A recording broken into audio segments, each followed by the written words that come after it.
class. This week we will be discussing consumption and how it relates to public health issues. Key topics we will be covering are the history of diets and dieting, diet culture, eating disorders, prevention and treatment methods, and the influence of media on eating disorders. The term diet was derived from the Greek word dieta, which referred to a way of living that focuses on self-control and eating in moderation. In the 1990s was when the epidemic of obesity began to grow.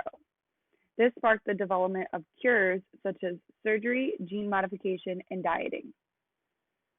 Dieting has historically been the main treatment paradigm for individuals with excess weight.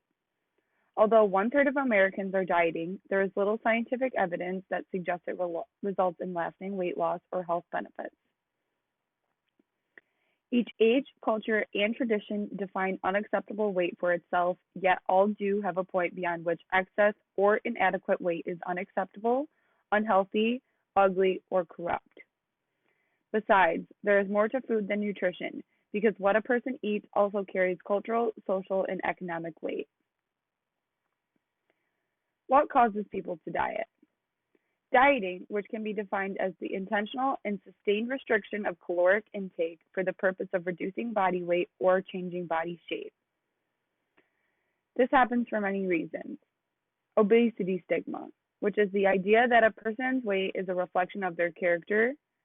Obesity stigma shapes not only how people think and talk about weight, but also how larger people are treated. Americans put so much time, energy, and money into diets, and in the end, the diets don't even work. The dieting failure rate helps to explain the industry's rapid growth because they often search for the next best thing, claiming it really works.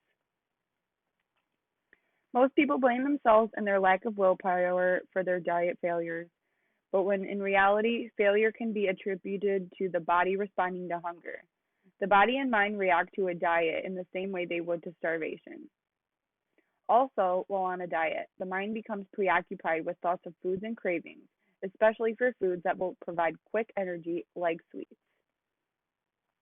Eventually, it is too difficult to fight. People terminate their diet efforts, which often causes them to overeat and gain much of the weight that was lost back. There are over 100 types of diets that people have proposed as the bulletproof answer on how to lose weight.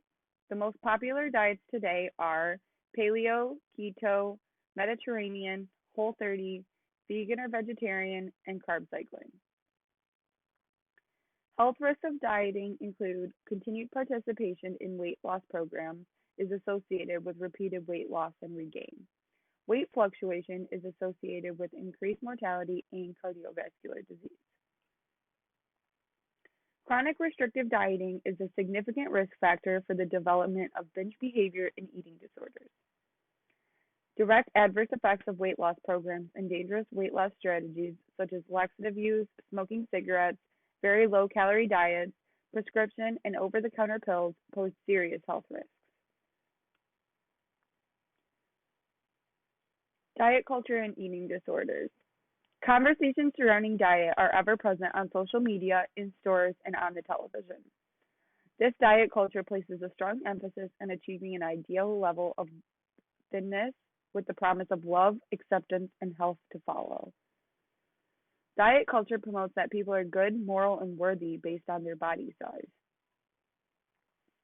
Americans spend an estimated $66 billion annually on dieting, and one of the most common populations trying to lose weight is young women. One study from the National Center on Addiction and Substance Abuse found that 62.3% of teenage girls surveyed reported that they were trying to lose weight, and 58.6% were actively dieting.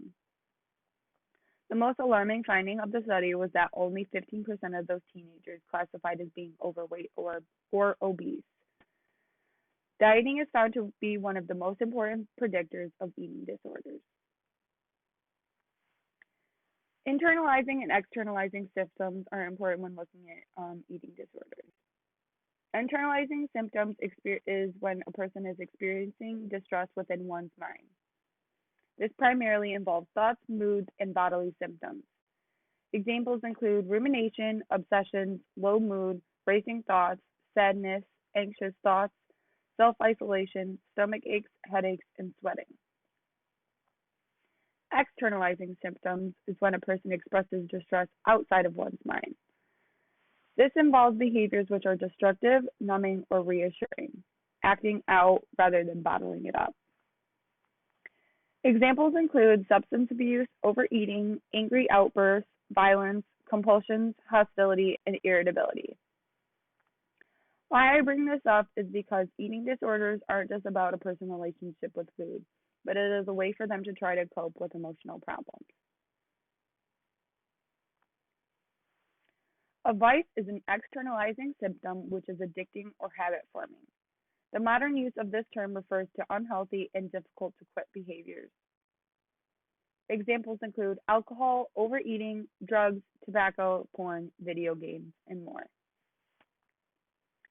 The vicious cycle in psychology refers to the pattern of entrapment in externalizing addictive behaviors involving problematic uses, attempts to quit, and subsequent strengthening of the desire for the vice. An example of such behavior is a person stating, "Food is my vice. It's always there when I'm stressed. I've tried so many diets, but then when I get stressed, I end up eating even more." While we learn more about eating disorders, it's important to keep these key terms in mind. To avoid having to ramble definitions off to you, at this time I'd like you to please pause the video and look over the eating diagnostics vocabulary terms. Thank you. There are many factors influencing eating disorders. Psychological factors that can contribute to eating disorders include low self-esteem, feelings of inadequacy and lack of control in life, depression, anxiety, anger, stress, and loneliness. Interpersonal factors that can contribute to eating disorders are troubled personal relationships, difficulty expressing emotions, history of bullying based on weight, history of physical or sexual abuse. Social factors that can contribute to eating disorders are cultural pressures that glorify thinness or masculinity, place a value on obtaining the perfect body, narrow definitions of beauty that include only women and men of specific body weights and shapes. Biological factors that contribute to eating disorders include chemical imbalances and genetic contributions. Many people don't even know they could have a gene for an eating disorder because they haven't activated the illness by going into energy deficit, which then creates fear-based habitual survival coping mechanisms, as well as the compulsion to migrate, which can come in a form of extreme exercising. Anorexia nervosa is an eating disorder characterized by weight loss, difficulties maintaining an appropriate body weight for height, age, and stature, and in many individuals, distorted body image. Within anorexia nervosa, there are two subtypes, binge, purge, and restrictive. Individuals with the binge purge subtype eat vast amounts of food, leading to feelings of shame and guilt. The restrictive subtype involves extreme limitations on the type and amount of food consumed. This can be observed through skipping meals, careful calorie counting, and obsessive thoughts related to meal activities. The binge and restrict cycle begins with a person feeling guilty or remorseful or fearful of weight gain. They then try to get in control of the situation by dieting or restriction. This person does this for a period of time, but then encounters an emotional or anxious situation that causes them to binge or overeat. This then sends them back to feeling guilty, and the cycle traps the person. In anorexia nervosa's cycle of self-starvation, the body is denied essential nutrients and needs to function normally. Thus, the body is forced to slow down all of its processes to observe energy, resulting in serious medical consequences. This can include, but not limited to, anemia, heart problems, bone loss, absence of a period in females or decreased testosterone in males, electrolyte abnormalities, kidney problems, and mental health issues such as depression, anxiety, mood disorders, personality disorders, obsessive compulsive disorders, alcohol and substance misuse, and self-injury, suicidal thoughts, or suicide attempts. Bulimia nervosa is an eating disorder characterized by a cycle of binging and compensatory behaviors such as self-induced vomiting. The DSM-5 manual that holds the diagnostic requirements for psychological disorders identifies a binge eating episode by both of the following characteristics: eating an amount of food that is larger than most people would during a 2-hour time period, and a sense of lack of control over eating during the episode, feeling that one cannot stop eating or control what or how much one is eating. Other inappropriate compensatory behaviors in order to prevent weight gain, such as the misuse of laxatives, diuretics, other medications, fasting, or excessive exercise. The recurrent binge and purge cycles of bulimia can affect the entire digestive system and can lead to electrolyte and chemical imbalances in the body that affect the heart and other major organ functions. Binge eating disorder is characterized by recurrent episodes of eating large quantities of food, a feeling of loss of control during the binge, and experiencing shame, distress, or guilt. This does not regularly use unhealthy compensatory measures to counter the binge eating. Binge eating disorders are classified with 3 or more of the following: eating much more rapidly than normal, eating until feeling uncomfortably full, eating large amounts of food when not feeling physically hungry, eating alone because of feeling embarrassed by how much one is eating, and feeling disgusted with oneself, depressed, or very guilty afterward. Overall, these all share disordered views on one's body and externalizing relationships with food. While they are each separate by diagnostic definition, people frequently switch from one disordered pattern to another. Eating disorders are approximately 3 times more common in women than men, but men are indeed included. These disorders are more common in white and Asian populations. Early diagnosis, prevention programs, and appropriate cost-effective treatments have proven to greatly reduce the impact of an eating disorder. Treatment varies based on the medical stability of the patient and ranges from intensive outpatient care, partial hospital stays, residential facilities, to inpatient care. There are different types of therapies that are more helpful than others, depending on the person and their stage of recovery. Acceptance and commitment therapy, cognitive behavioral therapy, family-based treatment, and interpersonal psychotherapy. Although the media sites are not the cause of eating disorders, they play a major role in the development of body image issues. Social media sites like Facebook and Instagram highlight pictures and videos that depict people in their best of times. Unable to tell the difference between everyday life, a moment in time, or an image that has been altered can affect a person's self-body image. There are a lot of influencers in the health and fitness realm. Some are trained, but many are not. We need to have conversations about being able to recognize that what you're perceiving as health and wellness may actually be disordered. It's important for men to look crucially at advertisements and products marketed toward enhancing masculinity or male appearance. Similarly, diet products marketed to women, these are designed as profit-making businesses whose goal is not necessarily to better the overall health of its consumer.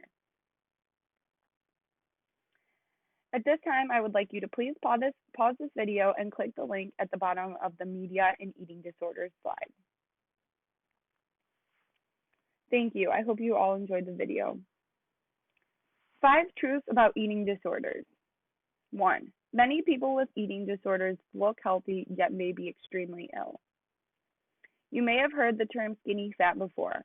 This refers to someone who is metabolically obese but within a normal weight range for their height. Therefore, just because someone is physically thin does not mean that they are healthy. 2. Eating disorders are not choices, but seriously biologically influenced illnesses. May we not forget that eating disorders are mental illnesses and should be treated as seriously as any other. Truth 3. Eating disorders affect people of all genders, ages, races, ethnicities, body shapes, sexual orientations, and socioeconomic statuses. Previously, eating disorders were commonly called a women's disease and was associated with the 18 to 24-year-old population. but it affects everyone. And the stereotypes associated with the disorder often interferes with people seeking treatment. Truth 4. Eating disorders carry an increased risk for both suicide and medical complications. And truth 5. Genes and environment play important roles in the development of eating disorders. During my research, I found the concept of intuitive eating, and I really wanted to share that with you guys today. The concept of intuitive eating takes time and is not a quick fix solution, but if you do keep at it with time, it shows a lot of promise. People who follow intuitive eating notice more body appreciation and self-compassion. Eventually, a lot of people also find a gradual return to a balanced and healthy weight if that's something important to you. Tip 1 for intuitive eating. Reject the diet mentality. Throw out the diet books and magazine articles that offer you false hope of losing weight quickly, easily, and permanently. Those programs are designed to fail and will prevent you from being free to discover intuitive eating. Make peace with food. Stop restricting yourself from eating certain foods. Give yourself unconditional permission to eat. If you tell yourself that you can't have any sweets or a particular food, it can lead to intense feelings of deprivation that often builds into uncontrollable cravings and binging. Challenge the food police. We need to stop labeling food as good and bad because it's just not as simple as that. Discover the satisfaction factors. When you eat what you really want in an environment that's inviting, the pleasure you derive from the experience will be a powerful force in helping you feel satisfied. Allow yourself to explore the tastes, smells, and textures of foods through an unbiased lens. Tune into your body. A way to do this is by using a tool called the Hunger and Fullness Scale. The scale ranges from 0 to 10, where 0 on the scale is intense and uncomfortable hunger, the kind where you feel empty, and at 10 on the scale is feelings of uncomfortably or painfully full. Feelings of shakiness, lightheadedness, or irritability would indicate that a person is at a 1 or a 2 on the scale. And when you're in that state, people often crave the sweetest, fattiest, and greasiest foods. When someone is this hungry, they are also more likely to scarf down the plate, eating really quickly, and that can often swing their feelings to a 9 or a 10 on the fullness side. Yo-yoing between 0 and 10 is often what we see in people who binge and restrict, and often brings feelings of discomfort or shame. The proposed solution is to eat when you're feeling a gentle hunger, which would be at a 3 or a 4 on the scale. At this point on the scale, people are more likely to make rational food choices and eat slower. When we're starting to feel comfortable full, which tends to be at around our 6 to 7 range on the scale, this doesn't mean that you can't go back for seconds. It just means that we should tune into our bodies when we are comfortably full, and if hungry again in some time, we can always go back for more. Last but not least, make food choices that honor your health and taste buds while making you feel good. It's what you eat consistently over time that matters. Progress, not perfection. Please pause this video and click the link on intuitive eating. In conclusion, I originally chose this topic because of my interest in nutrition, but during my research, it has opened my eyes to how severe yet downplayed this public health issue is. For the discussion questions, I would like you to answer the following. 1. Briefly describe one diet and the general rules for following it, and then state in your opinion what the strengths and weaknesses of this diet are. Question 2. Please find an advertisement, commercial, magazine cover, or social media post that encourages diet culture and explain how you think it affects mental illnesses such as eating disorders. And question 3, what does a healthy meal look like to you? And what's the hardest part about eating healthy for you? Thank you all for listening. Have a great day.